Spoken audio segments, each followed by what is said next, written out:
Je vais écouter Patrick, que j'ai trouvé très sévère vis-à-vis de Pogačar quand même pour un cycliste peut-être jetable. Je trouve quand même. C'était pas mon expression, je me suis abrité derrière un confrère. C'est gentil. C'est courageux, ça. Le courage de Patrick Chassé. Pour vous, Patrick, parce que le gars, il est en pas. Enfin, pour Paris-Roubaix, j'ai un doute, mais il peut gagner les 5 monuments, au moins 4 des 5, si tu veux. Ouais. Il est en passe quand même de battre le record de victoire sur le Tour, tu vois, de Cavendish, de Merckx. On a vu dans l'histoire, tu le sais très bien, des coureurs qui gagnent 1 ou 2 tours et qui ne gagnent pas 1 ou 2 et qui le gagnent après, quoi. Il n'est pas obligé de gagner les 5, si tu veux. Donc je trouve quand même que Pogačar, c'est un monstre. Enfin, moi, le mettre un peu, avoir un doute, mais peut-être, je sais pas, Grégory, vas-y. Oui, parce que ça marche quand même souvent par tranche et ça marche souvent par règne, le vélo. Et là, ce qu'on a vu, c'est qu'il a quand même été dominé à la régulière. Et il n'a pas été dominé une fois. Il a été dominé 4, 5, 6 fois. Alors après, il y a une équipe, il y a aussi une équipe aussi. Il n'est pas forcément mais à la fin, quand ils sont tous les deux dans la meilleure équipe, etc. Il peut avoir un petit peu des défaillances. Mais après, elle a été dite tous les jours. Cette même messe, c'était y compris au contre-la-montre. Le contre-la-montre, Vingegaard se relève, parce que sinon il va gagner. Il n'était peut-être pas dans sa meilleure forme, si tu veux. Donc, on va recentrer le débat sur Van Aert et Vingegaard. Si j'ai bien compris, en fait, de Vingegaard ou de Van Aert, quel est le meilleur? C'est Pogačar, c'est ça, si je résume. Ah non, pas du tout. Non, mais moi j'aime bien, je ne suis pas intervenu tout à l'heure, mais quand j'ai entendu ça, je me suis dit... mais qui a dit ça? Non, un journaliste qui s'y connaît, croyez-moi. Mais il n'y a pas de doute, oui. Simplement, puisqu'il faut aller au bout des choses, quand on dit jetable, c'est vrai que le mot est dur, je l'ai dit, mais encore une fois, le mot, il ne faut pas le prendre de façon péjorative. C'est-à-dire que pour les équipes, vu des équipes, on a bien l'impression...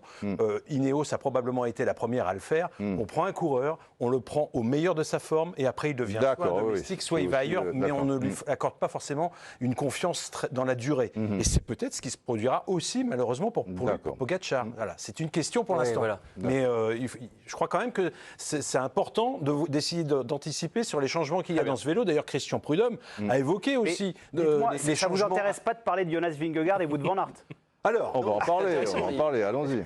T'as raison de me couper la parole. De toute façon, on a dit qu'on faisait 1h30. Non, on ne fait pas 1h30. Aujourd'hui, il y a un peu de pub, il y a beaucoup de thèmes. Donc, si ça ne vous dérange pas, on va respecter la promesse qu'on fait à nos téléspectateurs et téléspectatrices. J'ai quand même l'impression, effectivement, que Wout van Aert a fait la plus forte impression. C'est toujours difficile vis-à-vis de dire ça vis-à-vis de celui qui vient de gagner le Tour de France.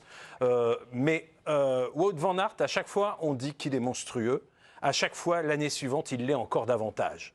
Donc c'est ça. Soit on est effectivement, comme semblait le penser Christophe Laporte, qu'on a pu entendre il y a quelques instants, il fait partie des coureurs hors normes, et je le souhaite ardemment. Parce que là, franchement, ce que j'ai vu sur ce Tour de France, je ne l'ai pas vu dans l'histoire moderne du cyclisme. Un coureur capable d'attaquer dès le départ et d'être ensuite dans la même étape, dans le col le plus difficile quasiment, l'arrivée en ascension à Hautacam, de lâcher tous les meilleurs grimpeurs du Tour de France, à l'exception de son leader, ça c'est absolument, pour moi, c'est du jamais vu. Sur le débat, Vingegaard a été paramétré, entraîné et encadré pour gagner le Tour. À aucun moment, Van Aert n'a été paramétré, protégé pour gagner le Tour. À aucun moment. Il n'était pas là pour ça. On peut imaginer que s'il avait eu des conditions, avec une équipe qui lui est dévolue, et avec une locomotive comme lui pour le tirer, ça aurait été très différent. Moi il a marqué, il a installé chez moi l'idée d'une supériorité tout-terrain qu'effectivement j'avais pas vu, qu'on voit qu'en plus il sprint. Mais est-ce que vous pensez qu'il peut gagner le Tour? S'il se prépare, s'il fait que ça, quand tu es plus fort dans la montagne en contre-la-montre et en sprint, de quoi on parle? Mais après, attention, c'est un Belge, donc il a une culture, lui, c'est le Tour des Flandres. Justement, est-ce qu'il ne manque pas aussi le côté stratège? Parce que là, on n'arrête pas de dire qu'il est exceptionnel, il est flamboyant, mais dans ces cas-là, pourquoi est-ce qu'il n'est pas plus haut? Est-ce qu'il ne manque pas cet aspect-là, quoi? Je crois que c'est Claire Bricogne qui me disait hier, elle me disait, c'est le boss. Et c'est vrai qu'il se considère, qu'on le voit comme tel. C'est-à-dire que c'est le taulier de cette équipe. Vous avez vu, quand c'est lui qui décide. Lors du contre-la-montre, quand finalement Vingegaard a failli tomber et lui laisse la victoire, autant pour peur de tout perdre que pour faire plaisir à son coéquipier. C'est lui qui vient le féliciter tout de suite. On a l'impression qu'il distribuait les rôles. Christophe Laporte, à 100 km de l'arrivée de Cahors, c'est Van Aert qui vient lui dire « c'est toi qui gagne aujourd'hui », comme il l'avait fait d'ailleurs à Paris-Nice lors de la première étape. Il distribue les rôles. Donc c'est ça qui le rend encore plus extraordinaire. Ce qu'on ne comprend pas dans ces cas-là, c'est pourquoi est-ce qu'il ne se distribue pas le meilleur rôle, à savoir celui de... Non, mais parce qu'il a d'autres objectifs. Non, mais je tiens à dire ça. Attention, nous on voit ça. Non, mais c'est très intéressant. C'est quand tu es on en a cycliste, parlé l'autre jour. Tour de France. Non, parce qu'il est belge. Nous, ça, c'est un prisme. Mais tu ne vas pas me faire refaire l'histoire du Tour de France, enfin la place du Tour de France dans l'histoire du cyclisme. Non, parce que si ça lui coûte le Tour des Flandres ou Liège-Bastogne-Liège, pour lui, c'est peut-être un prix qu'il n'est pas prêt à payer. Ils n'ont pas le même prisme que nous. C'est un autre cyclisme. C'est-à-dire qu'il y a, grosso modo, il y a les grands tours, il y a les classiques. Et les Belges ont grandi. Tu penses vraiment qu'il a dans la tête que si tu lui donnes le choix... Ah, mais pour lui, le Tour des Flandres, mais il vendrait ça. Je veux dire qu'on voit ça avec un prisme français. Non, mais c'est pas français, c'est mondial. Le Tour de France... Non, mais le Tour des Flandres, pour un Belge, c'est possiblement supérieur. Il y a eu des précédents récents. On avait des coureurs qui étaient capables de gagner les plus grandes classiques et qui ont finalement choisi d'orienter différemment leur carrière. Je pense notamment à Geraint Thomas. Geraint Thomas n'a jamais gagné Paris-Roubaix, il n'a jamais gagné le Tour des Flandres et pourtant il aurait pu viser la victoire dans ces classiques où il avait obtenu de très beaux accessites.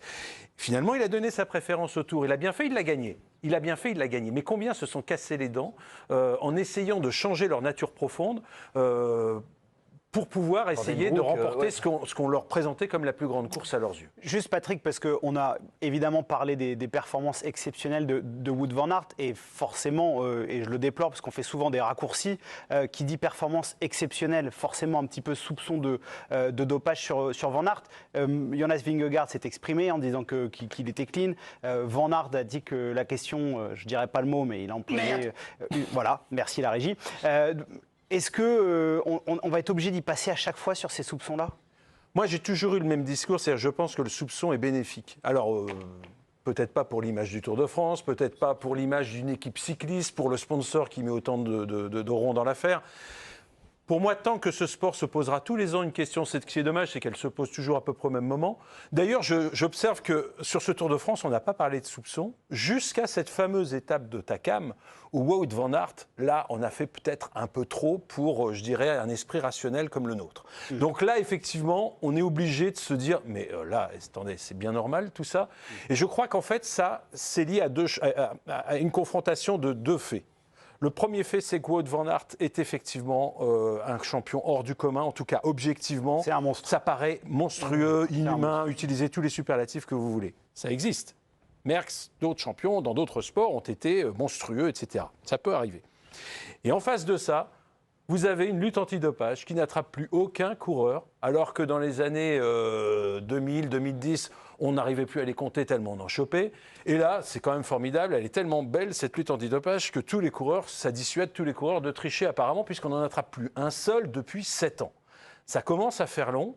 Ce que je vous dis là, ce n'est pas un scoop, puisque l'UCI et l'agence qui s'occupe des contrôles antidopage, parfaitement consciente de ces carences, eh bien, a décidé de remettre sur la table un petit peu tout ça et de demander un financement supplémentaire, puisque ça fait également pas loin de 10 ans que les moyens donnés à la lutte antidopage, en tout cas dans le cyclisme, sont exactement les mêmes. Donc c'est peut-être ces deux éléments qui font que, oui, malheureusement, on ne pourra pas éviter d'être soupçonneux à l'égard de cette équipe et de ce coureur en particulier.